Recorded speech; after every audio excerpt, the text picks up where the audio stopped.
One of Nigeria's most prominent entrepreneurs says his life's ambition is to build the biggest company in Africa and the biggest cement company in the world. His cement plants already span the continent. VOA's Ndiho has more. Aliko Dangote was born in 1957 in the northern Nigerian city of Kano. His drive, determination, and entrepreneurial skills have helped to make him Africa's richest person, with a personal fortune estimated at over $11 billion according to Forbes magazine. The industrial giant portfolio encompasses a wide range of investments. Dangote currently has cement plants or facilities under construction across the continent, from Senegal to Ethiopia to South Africa.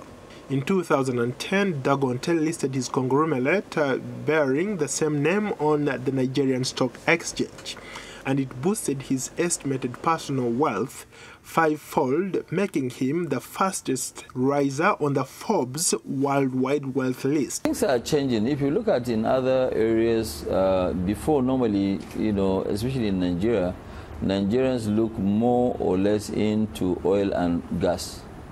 Because oil and gas really messed us up big time, in the sense that people have actually dropped agriculture, they dropped almost everything. Dangote wants to list 20% of the cement company on the London Stock Exchange next year, at a price that would place its value between 35 and 40 US billion dollars.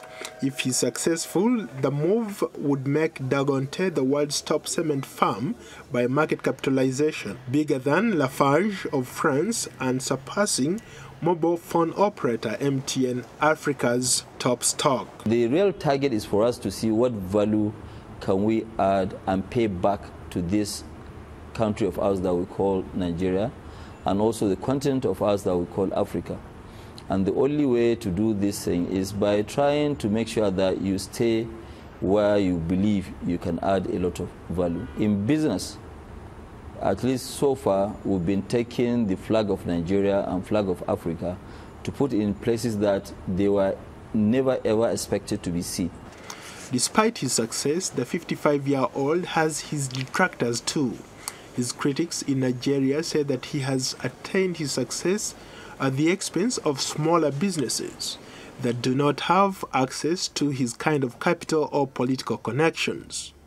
Dangote admits he has been friends with several Nigerian presidents and has enjoyed lucrative tax breaks, but he denies receiving any special favors. We try as much as possible to use our own money to do most of these projects. Even if we borrow money today, we only borrow money temporarily before we replace that money with our own cash flow.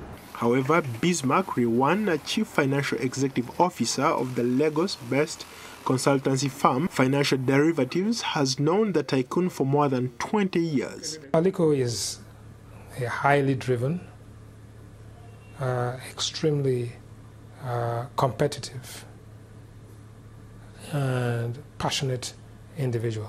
Uzo Nwako, a former executive director of corporate finance at Dangote, shares the same sentiment. As a businessman, he's very savvy. He understands his business.